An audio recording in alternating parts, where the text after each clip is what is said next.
mereka tentang pelayanan publik, saya beri pemahaman mereka. Saya buka kelas. Sekarang itu di grup itu ada sekitar 90, udah 3 angkatan kelas pelayanan publik itu. Ya.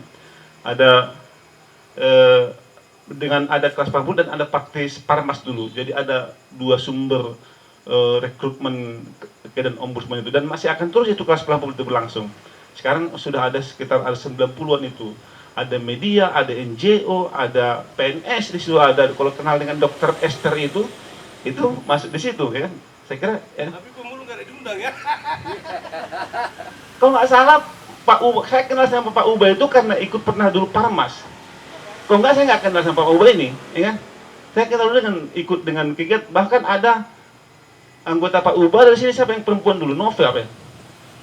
Ada, nah kan Pak Uba. Jadi ada yang saya kenal dengan Pak Uba di kegiatan kegiatan ombuds atau partisipasi masyarakat. Ya Pak Uba mungkin karena terlalu banyak sibuk lupa kan, biasalah.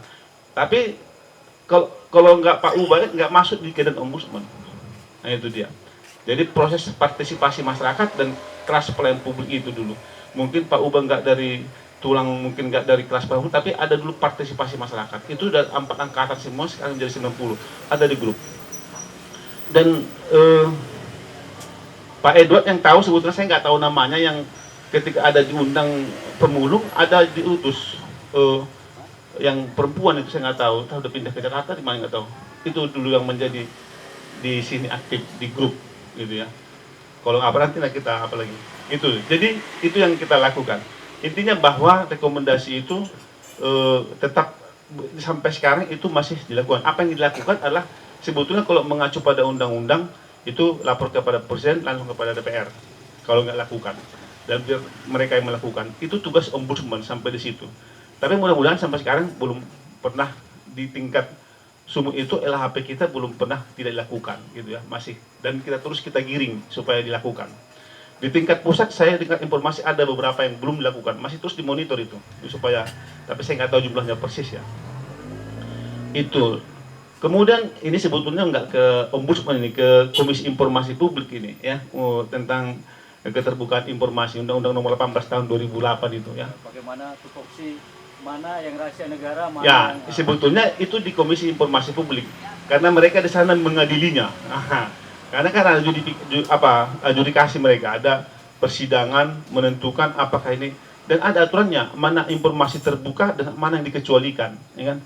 Mereka punya itu. Saya tidak masuk ke ranah itu, tapi saya melihatnya dari pelayan publik ini ya. Jadi banyak yang lapor ke ombudsman seperti itu. Kami meminta ini, layanan ini, tapi nggak dikasih. Ombudsman hanya meminta, ayo jawab itu, ya kan? Jawab itu. Apakah itu informasi terbuka atau tidak? Jelaskan, jawab, ya kan? Persoalan itu apakah terbuka atau tidak, itu bukan urusan ombudsman, ya kan? Tapi dia harus menjawab permintaan orang. Menjawab itu apakah diberikan atau tidak, itu jawabannya. Nah, artinya kan pelayanannya ada. Layanannya ada. Misalnya Bapak minta informasi ke Dukcapil, apakah si data ini punya data atau tidak, misalnya datanya minta.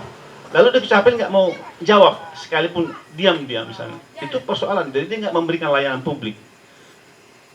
Dia mestinya, kok ombudsman kalau laporkan ke ombudsman bisa kami tangani itu. Dengan meminta dia, ayo jawab itu.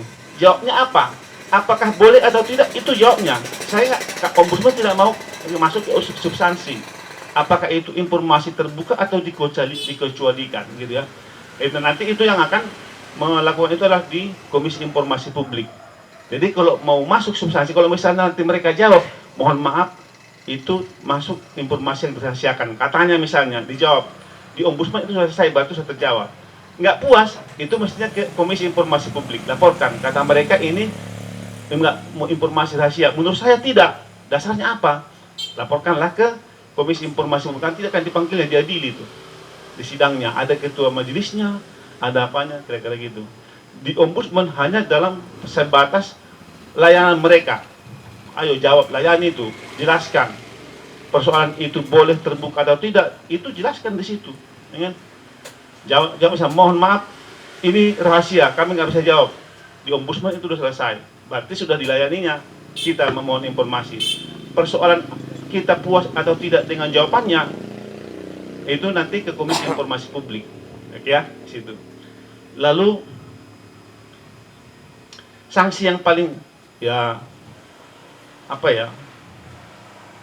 Ya semua dilakukan. Jadi ombudsman itu bukan lembaga pemberi sanksi, bukan lembaga sanksi. Dia lembaga memberi pengaruh. Ya, jadi dan kita memang lebih bagus di sini saja. Nggak perlu kita punya pistol, nggak perlu kita punya apa. Cukuplah KPK, cukuplah polisi, cukuplah jaksa di situ. Ombudsman hanya lembaga pemberi, membangun peradaban manusia. Kita ingin kita membangun itu. Kita nggak perlu, karena nggak mau orang kita tembak, nggak perlu kita tangkap, nggak perlu seperti itu. Tapi kita lembaga pemberi pengaruh, dan mudah-mudahan sampai sekarang masih berjalan menurut saya ya. Dan saya mengatakan itu karena publik juga mengatakan. Kadang-kadang orang mengatakan, wah, saya kemarin ke Sidimpuan hebat, bisa panggil wali kota, menantu A. Ini kan orang yang bilang kan, bukan saya yang menyebut.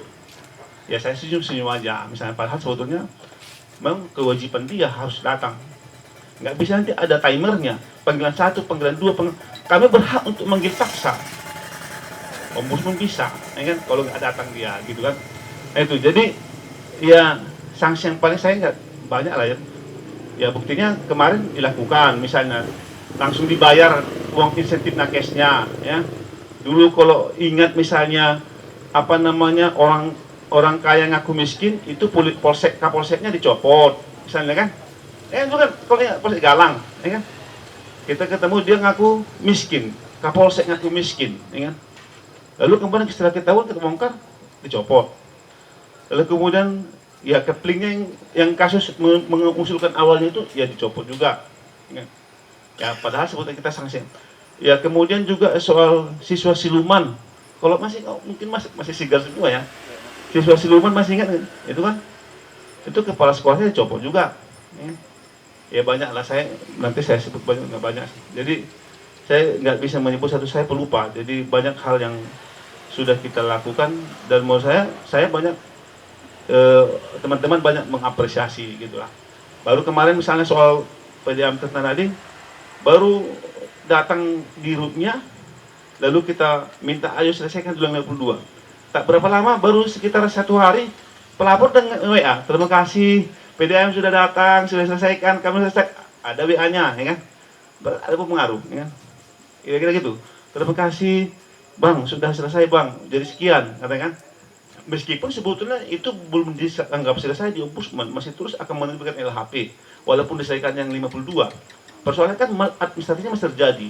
Apa penyebabnya itu terjadi? Ya kan? Persoalan dia selesaikan itu oke lah. Tapi kenapa sampai itu terjadi? Itu akan menjadi akan terbit LHP nanti terus, ya kan? Ya bagaimana mungkin mereka yang salah kok jadi? Ya ini kan pendapat saya nih, masih apa? Manajemen perusahaan yang salah tidak mencatat kok jadi pelanggan yang dibebankan, kira-kira gitu. Ya kira-kira itu ya. Oke, baik, tadi Bang Abiyadi sudah menanggapi bahwa sanksi bukanlah solusi dari segala persoalan. Nah, karena kebetulan Ombudsman juga bukanlah lembaga pemberi sanksi. Oke, nah silahkan Bang Sutrisno tadi menanggapi pertanyaan dari penanya tadi terkait waktu Abang duduk nih di kursi Dewan dulu. Kan pasti adanya notulensi masyarakat terhadap keluhan-keluhan yang menjadi penemuan di masyarakat. Terus kemudian bagaimana realisasinya kala itu dan bagaimana perbandingannya dengan hari ini gitu kira-kira. Ya makanya sebenarnya kalau dulu ya saya ada di sana, saya agak iri juga lihat ombudsman ini gitu.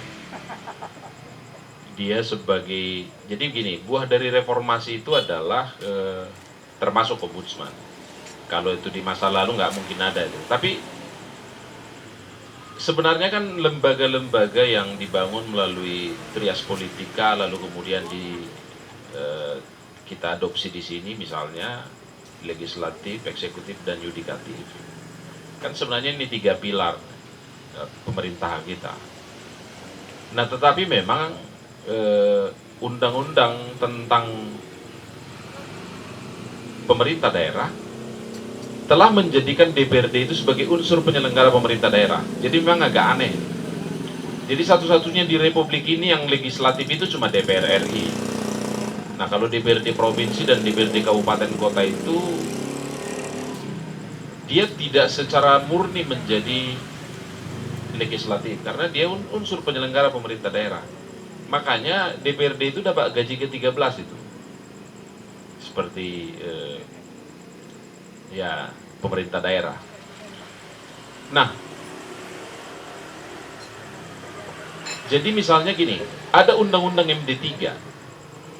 Undang-undang MD3 itu adalah undang-undang tentang MPR, DPD, DPR RI, DPD RI, DPRD provinsi dan DPRD kabupaten kota. Mestinya kalau DPRD hanya legislatif, cukup ada di situ. Tapi kalau baca undang-undang pemerintah daerah, Undang-Undang 23 2014, DPRD pun ada di situ. Nah, ini sebenarnya yang perlu didalami agar kemudian semangat reformasi yang menjadikan DPRD itu sebagai wakil rakyat di daerah itu betul-betul bisa dilakukan. Makanya pertanyaan tadi akan terjawab dengan itu. Makanya DPRD itu sebenarnya kalau kita lihat tugasnya, ya agak sulit kita mencari apakah ketika ada persoalan antara masyarakat dengan perusahaan DPRD bisa masuk, kan gitu. Nah, kalau waktu saya di situ dan apalagi Pak Bengek datang ke kita melapor, kan kita masukin aja tuh, kan gitu ya. Ketika tugas pokok DPRD itu sebenarnya adalah legislasi, pengawasan dan anggaran, kan gitu ya. Kalau kita lihat penjabarannya sebenarnya adalah pengawasan terhadap gubernur kalau DPRD provinsi dalam rangka menjalankan peraturan daerah. Itu tugas pokoknya. Tapi kan kita lebar-lebarin nih.